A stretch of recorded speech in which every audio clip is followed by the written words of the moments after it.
In your lifetime, you'll come across images and events that changes the course of your future. For me, it was this image. This is of 3-year-old Alan Kurdi. He was lying on the beaches on September 2nd, 2015, as a result of the global refugee crisis that was unfolding all over the Middle East and Europe. The image of him lying down on the beaches went viral all over social media and mainstream media. He was lying like, you know how toddlers, when they go to bed, when babies are sleeping, they have their bum a little bit high up in the air? Only he wasn't sleeping. He was lying dead. When the world saw this image, it woke people up, including myself. As an activist, as a global citizen, I wanted to step up and do something. So I organized a rally called Humanity Washed Ashore. And in this rally, I met some of the most amazing Canadians, including a Syrian Canadian named Sam Namora. And together, we co-founded the Syrian Refugee Support Group, which we later called the Calgary Immigrant Support Society. You see, till that moment, I thought I lived in Canada, where there is an amazing social welfare system in place that looked after our vulnerable, looked after the refugees that were fleeing war and persecution. However, you see, there were so many that came at such a short time that the systems that were in place couldn't handle it single-handedly. I also noticed the refugees that were coming in, they lacked emotional and community support. They were suffering from isolation and loneliness. And above all, they lacked a lot of these basic things that makes a house into a home. I want you to imagine traveling to a foreign country where nobody speaks your language. You're in the airport, you're kind of disoriented as you're trying to reach your destination. Now, I want you to imagine a Syrian refugee leaving one of the worst wars of this century and now living in a camp somewhere in Lebanon or Turkey or Jordan in very difficult conditions. One day, he gets a call from a United Nations caseworker. And this person says to him, "You're going to Canada. You have no idea where is Canada, what is Canada." So after going through a roller coaster of emotions, of excitement, shock, and relief, you pack up everything in 2 suitcases and you arrive in Calgary International Airport. Now imagine this. Instead of one lone settlement service worker, a whole community of strangers comes to welcome you.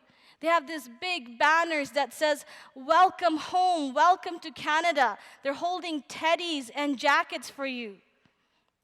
This gesture of complete strangers coming to welcome newcomers, the story became news all over Canada. A week later, it inspired even our Prime Minister, Justin Trudeau, to go to the airport and receive the first plane load of Syrian newcomers that arrived in Canada. These strangers that showed up in the airport became almost like family to the newcomers. They didn't feel disconnected anymore. They didn't feel lonely anymore. They felt welcome. They felt like they belonged. I'll tell you a story of a Syrian dad with 8 children. In his first week of his placement in his new home, he was placed somewhere far in the deep south, kind of away from the Arabic community. He had an emergency. So, like every typical Syrian, he went to the next door neighbor and he knocked at his door. And this neighbor, instead of helping him, just shut the door right on his face, saying, "Hey, I don't speak Arabic." So you see all that feeling this dad had of coming to Canada, the dreams of security, of peace, everything just shattered for him. He called us the next day after he found out about us, and he said, "I feel like, and I'll never forget this, I'm in an island surrounded by water, and I'm drowning. I have no support, and I feel like I can't even buy Arabic bread that's affordable. This got us worried. Right away, we posted on our social media group to see if we can get any community support. Within the first few minutes of posting, we had 15 to 20 people reply right away saying, hey, I live in his neighborhood. I live close by to him. And the first person that showed up in that household the very same day we posted was a guy in his 50s who came to Canada when he was 2 years old as a Hungarian refugee. He picked up this flat screen TV that was in his basement. He picked up the DVD. He picked up those Disney movies that his children had all outgrown. And before he went there, he picked up Arabic bread from Northeast. And he showed up in that household where there was 8 very excited kids and 2 very happy parents.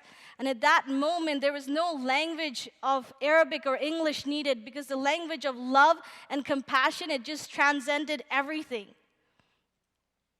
So we followed these models of just neighbors and strangers, helping settle newcomers. This example was followed all over the city. But as we were settling our newcomer neighbors in this very unconventional way, we learned some lessons. One of the most important lessons we learned is not to impose our cultural values on the newcomers. I remember there was this one volunteer lady who was talking to a Syrian teenager girl, and she said, you know what? You're in Canada now. You don't need to wear this hijab. You don't need to cover up. You are free to wear whatever you want, because this is a free country. You see, this advice didn't sit very well with the parents, and she wasn't welcomed in that house again. I want you to understand that when the Syrians, they came here, they lost everything. So what they held most dear to their heart was their children, their culture, and their religion. It was only when we were able to have an understanding and trust between both the cultures were we able to successfully settle a newcomer family. Once we had the cultural competency pinned down, everything else was just easy peasy. You see, it didn't matter what political spectrum you belonged to, whether you're left wing, right wing, whether you wanted these refugees here or not. Whenever there was a call out that a newcomer neighbor needed furniture, needed a vacuum cleaner, needed a microwave dishes, people would start looking through their homes to see what extra stuff they had, and they would take it over to the newcomer's home. And at that point, they'd meet with them, connect with them, and become new friends with them and get over their fear of the other. In fact, we received so many new donations that we had to get a warehouse. And when we put a call out for a warehouse, we didn't just receive one, we got 3 warehouses over the span of 3 years, all for free. And these warehouses started buzzing with newcomers, volunteers, donors, settlement service workers. It became like a safe space, an extension of the living room for the newcomers. I remember one day, a little bike was donated in the warehouse. As we were walking in, a Syrian dad walked in too. He saw the bike, and he put his name on a sticker label and stuck it on the bike. As we were leaving during closing time of our shift, we looked at the bike again, and we saw there was 8 other stickers in that bike. And that's when we realized the bikes were the most sought-after item in the warehouse. And another volunteer named Gina Eaton saw that too. And she took it upon herself to start collecting, getting them repaired, and distributing bikes to newcomer children and their parents, and even low-income Calgarians. To date, we have distributed over 1,200 bikes.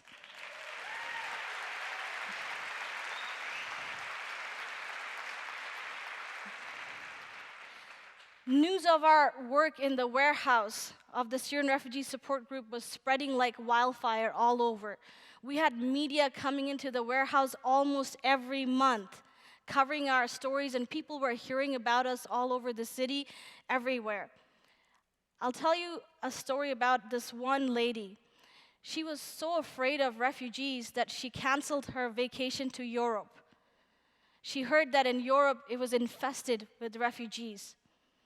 She was so afraid that she wouldn't even get inside Superstore because she'll see in the parking lot all these refugee-looking people, all these Muslim-looking people, in her mind, all these terrorist-looking people going in. So she would just sit in her car holding onto the steering wheel, gripped in fear. One day she heard me on the radio speak about the warehouse and the Syrian Refugee Support Group. She decided to face her fear head on. She walked into the warehouse. She started talking to us volunteers. She started talking to some of the donors that were dropping stuff off. And then she started interacting with the newcomers. At the end of the day, all those fears that she had inside her just completely collapsed. You see, she wanted to do even more. So she got herself paired one-on-one to volunteer with a Syrian family. This Syrian family had a boy the same age as her boy. But her boy was autistic. And this boy didn't speak any English. But for the first time, she saw that the Syrian boy and her boy was just playing like normal children, bonding with each other, interacting with each other. And at that moment, she realized it wasn't her that was helping the newcomer family. It was the newcomer that was helping her out. And that was the story that was in almost every volunteer's lives. These newcomers were making our lives meaningful. They were impacting on our communities by making our communities more generous, more compassionate. You see, all this help that we were doing as volunteers to bridge the Canadians with the newcomers and forming strong bonds was to set them up for the best possible success. And it was most evident during the time of that 2016 Fort McMurray wildfire. During that tragic event, newcomers saw all these Fort McMurray victims evacuating. And right away, they related it to their own experience because nobody understood what it meant to lose your home overnight and leave with nothing on their back as much as the Syrians did. So they decided to step up and help out. They collected $5, $10 from every Syrian newcomer family and pooled the money together, bought supplies, and sent it off to Red Cross to look after the Fort McMurray victims.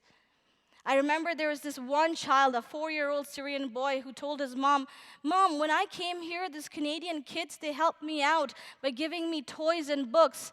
But I know now that these Fort McMurray kids, they needed more than we do."